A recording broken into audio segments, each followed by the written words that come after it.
Aujourd'hui, alors que nous sommes dans le temps de l'Avent, je vous invite à réfléchir à l'espérance, à la persévérance dans l'espérance, à ce combat qu'est la persévérance, à partir de l'histoire de Zacharie et Élisabeth que nous trouvons en Luc 1, versets 5 à 10.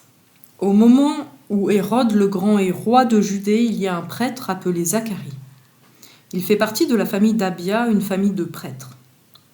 Sa femme appartient au clan d'Aaron et elle s'appelle Élisabeth. Tous les deux sont justes devant Dieu, ils obéissent parfaitement aux lois et aux commandements du Seigneur. Ils n'ont pas d'enfants parce qu'Élisabeth ne peut pas en avoir et ils sont déjà vieux, tous les deux. Un jour, Zacharie fait son travail de prêtre dans le temple de Dieu parce que c'est le tour de sa famille. Selon la coutume des prêtres, on choisit quelqu'un pour entrer dans le lieu saint du Seigneur. Et ce jour-là, c'est Zacharie qui entre pour offrir de l'encens. Tout le peuple de Dieu prie dehors au moment où on brûle l'encens. Combat pour l'espérance, combat pour persévérer dans l'espérance. Ce combat peut être quelque chose que nous rencontrons dans notre vie quotidienne. Par exemple, on est au chômage depuis 5 ans, on fait des CV, des entretiens, on prie, on espère et toujours pas de CDI. Par exemple, l'église ne va pas bien, on prie, on sert, mais rien ne change. Par exemple, des mauvaises pensées nous traversent, de la jalousie, de la peur, nous prions, mais cela revient encore et encore. Par exemple, un de mes proches est mort d'une longue maladie, on a prié, mais il est mort. Ces situations sont des situations typiques de blessures. Quand nous vivons cela, notre espérance peut être blessée. Et pourtant, ce passage nous invite, comme Zacharie, comme Élisabeth et comme le peuple d'Israël, à persévérer dans l'espérance. Regardons à la situation de Zacharie et d'Élisabeth, une situation d'espérance blessée. Élisabeth et lui sont mariés depuis bien longtemps. Comme tout le monde, ils pensaient accueillir des enfants au sein de leur foyer. Ils voulaient obéir aux commandements de Dieu, devenir nombreux. Ils ont à cœur de servir Dieu, ils font tout bien, ils essaient de lui obéir de tout leur cœur. Quand le vendredi soir vient, ils honorent le sabbat, cessent tout travail, ils prient, ils ne mangent pas ce que Dieu dit de ne pas manger.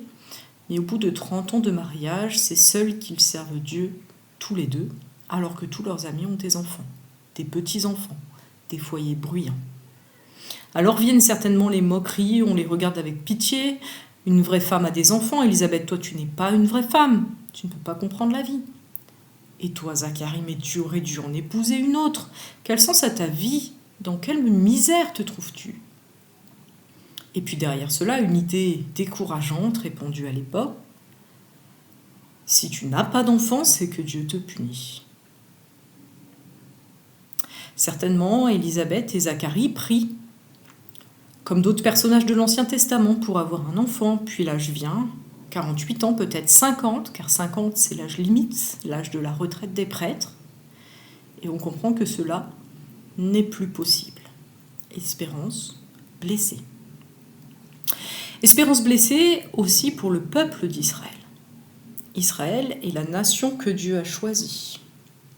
Le peuple juif est le peuple sur lequel il a décidé de régner.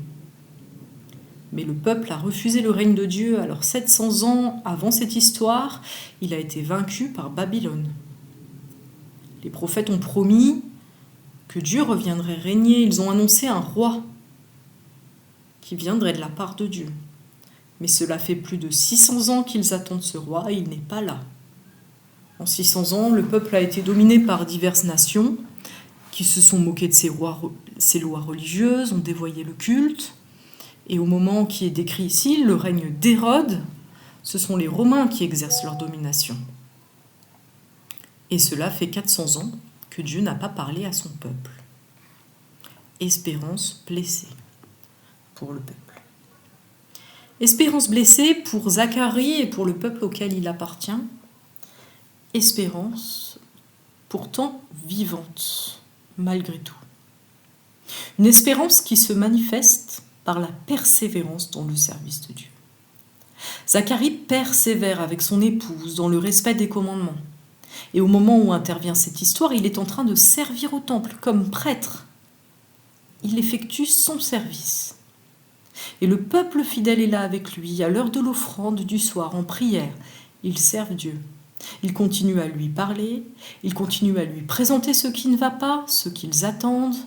Ils demandent une réponse à des prières certainement personnelles, mais aussi à cette prière qui appelle la venue du Messie, du roi venu de Dieu, qui restaurera son règne sur Israël. Espérance blessée, oui, mais pas morte. Ni Zacharie, ni la partie d'Israël qui est représentée ici ne se laisse à dire « j'ai assez donné, aide-toi et le ciel t'aidera, à quoi bon servir si ça ne marche pas, je n'attends plus rien de Dieu, je vais me débrouiller sans lui ». C'est pourtant, frères et sœurs, n'est-ce pas si souvent notre cas? Parce que dans les temps de difficulté, ces moments où Dieu ne répond pas comme nous l'aimerions, nous sommes devant une question qui met à l'épreuve notre foi. Où se situe ton espérance? Est-ce qu'elle repose en Dieu ou dans les circonstances? Si ton espérance est en Dieu, pourquoi les circonstances pourraient-elles te détourner de son service? Alors parfois nous sommes blessés dans nos attentes par rapport à Dieu. Nous pouvons le reconnaître et dire à Dieu notre blessure, parce qu'il sait, parce qu'il comprend. Dieu est Dieu. Il est la seule vraie source de notre espérance. Accueillir cela nous permettra de persévérer dans son service. Avez-vous traversé un moment où votre espérance a été blessée? Avez-vous vécu un moment où votre espérance a été blessée? Qu'est-ce qui vous a permis de persévérer dans l'espérance? Et puis ensuite, nous partagerons peut-être nos sujets de désespoir. Qu'est-ce qui nous désespère dans la vie de l'Église ou dans nos vies personnelles? Et cela nous permettra de prier. Bonne rencontre.